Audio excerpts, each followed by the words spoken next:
Well, do you want to know all about the Alanton neighborhood in Virginia Beach, one of the most historic neighborhoods in Virginia Beach? Well, that's what we're talking about today, and we're starting right now.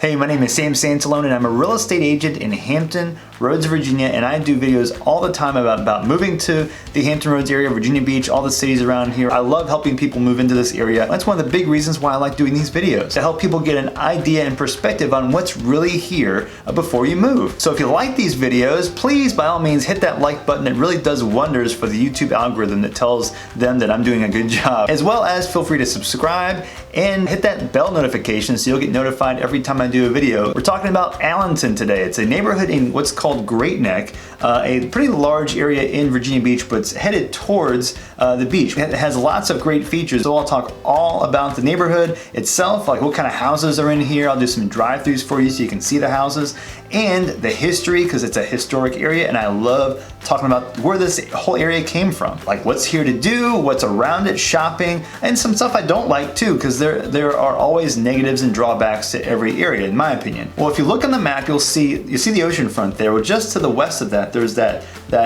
almost like a peninsula, but it connects on the north and south ends. That's Great Neck right there. And on the eastern side of that, there are two bays, Lincoln Bay and Broad Bay. Well, right in between those two bays is this area called Alanton. It's a pretty large land size and lots of awesome houses here. So in order for you to get to the beach from here, it takes you about 12 to 15 minutes because you have to go down or up and around towards the ocean front. It takes you about 15 minutes to get to town center in downtown Virginia Beach. It also takes you closer to 35 minutes to get to downtown Norfolk from here, and to get to the Norfolk Navy base up in the northwestern side of Norfolk. So you're kind of closer to the northeastern side of Virginia Beach. So in order to get to Chesapeake, down into Norfolk and Portsmouth, all that on that side, it does take a little bit of time to get there. But if you're in Virginia Beach, the drive distance to lots of areas in Virginia Beach is not too terribly far. So you have access to lots of things in Virginia Beach. Now, the history of Alanton. This goes way back. Well, in 1637, King Charles I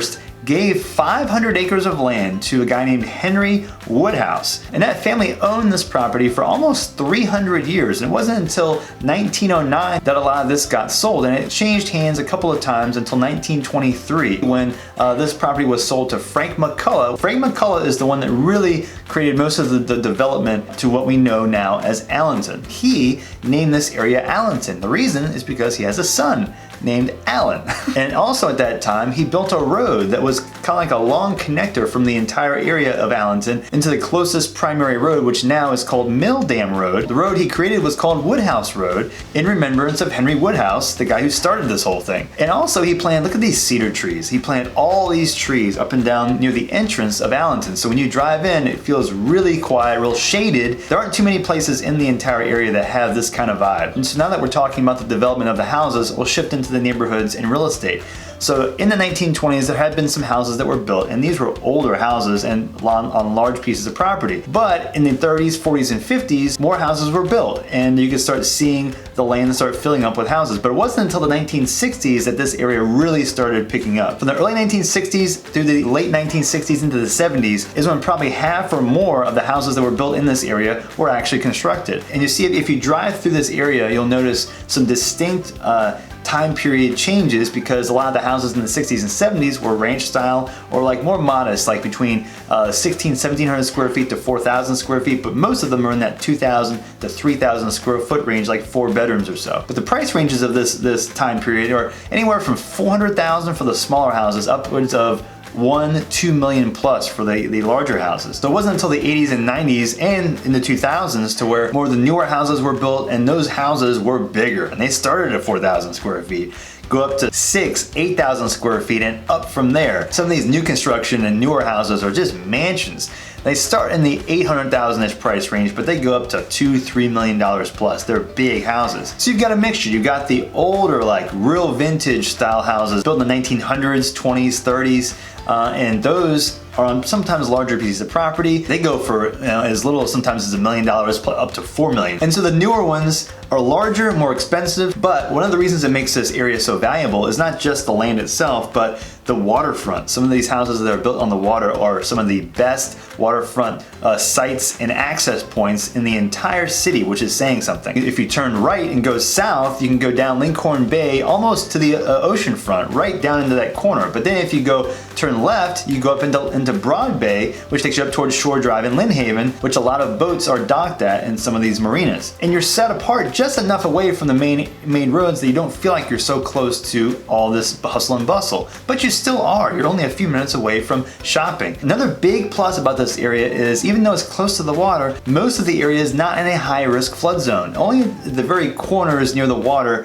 where you start talking about that, but very, very little of this. So you got great location, close to the water, and you also aren't forced to pay flood insurance. But I will say that a lot of people that move into this area, Virginia Beach in general, get the impression sometimes that this area floods, like most of the area is a high risk area of flooding. That's actually not the case. So while this is a cool feature of Alanton, it's not so scarce so you can't find it anywhere else either. Now, school districts, pretty straightforward. There's one high school, First Colonial. There's a middle school, which is Lynn Haven Middle, and then the elementary school is Alanton Elementary, a really good elementary school. Now, there's also right next to Alanton, Cape Henry Collegiate, which is a really sought after private school in Virginia Beach. And these are all right next to or very close to Alanton. Now shopping. So I mentioned before, you're not too far away from most of the shopping you'll want to do. So Alanton is in the Great Neck area, which has 3 primary roads in it. One is Mill Dam Road, which is the closest to Alanton, and jetting off of Mill Dam Road is First Colonial Road and Great Neck Road. The north part of Great Neck Road has some shops, lots of businesses, commercial stuff, but then as you go further south on Great Neck, there's more neighborhoods. But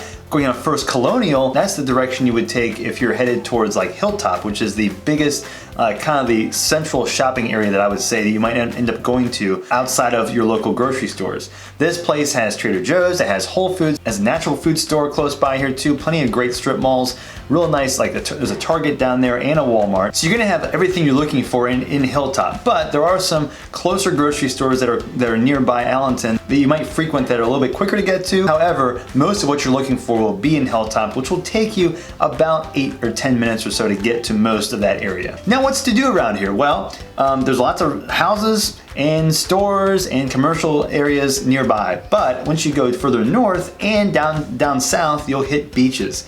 To the north, you'll hit near Schicks Beach and Shore Drive. This area is a great beach that's an alternative for people that don't necessarily get into the oceanfront side. Schicks Beach is more of a quieter and more community-based beach, and if you go further east, you get Shore Drive and towards the Lesner Bridge, and over that bridge, further than that, it's First Landing State Park, a really big nature area. So if you like hiking, if you like just nature, this is a great place to go to. It feels like you're set apart from the world, but you're just down the street. And then if you keep going around either on that side or down south, you'll eventually hit the oceanfront in the north end, which is where the primary oceanfront activities are located, especially at the oceanfront. And I did a video about the oceanfront up here, and I can give you more information about that too. So there are several options for beach, for nature and hiking close by, even though you're kind of in a pretty suburban kind of an area. And also, like I mentioned earlier, in Lynn Haven, there are some great boat docks that if you do have a boat, if you are going to some of these beaches that are more residential, please keep in mind that a lot of these people live here and this is their residence, so please respect the area around and make sure you park in appropriate places and as to not block or impede on people's property. Now, what I don't like about Alanton, well, number one, the jet noise. You may have heard a lot about jet noise in this area, the Sound of Freedom. Virginia Beach has the Virginia Beach Oceana Naval Air Station, which is further south, below the 264 line there, you see that. Once you get close to Oceana, real close, there is lots of jet noise you have to deal with. It's not all the time, every minute of every day, but you do hear several jets flying on occasion that can be up to 30 or 40 seconds, and it can be really loud if you're close to the air station. Now, going up north towards Alanton, it's not nearly as noisy, but you still will hear the jet noise on occasion. So if you are bothered by the jet noise, this is something that I would factor into your decision to move here. However, it's not so frequent that I would say that you might not get used to it, but it is a person-to-person, case-by-case basis. But I'll drop a link below for the ACU's noise zone map for Virginia Beach. That basically it's a map that shows all the zones that are labeled to show the intensity of the noise in certain areas. And so if you see like negative 75 decibels,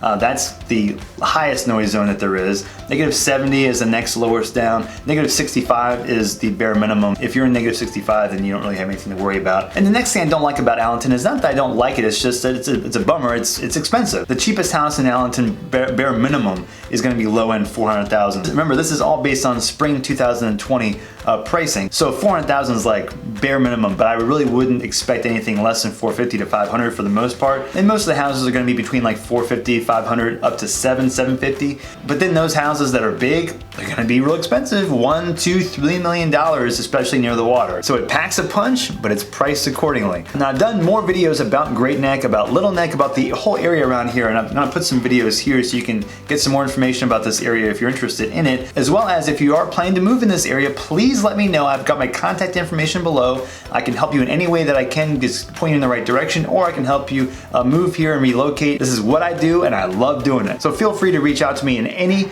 way that you can. I'll do whatever I can to help you, and I will see you on the next video.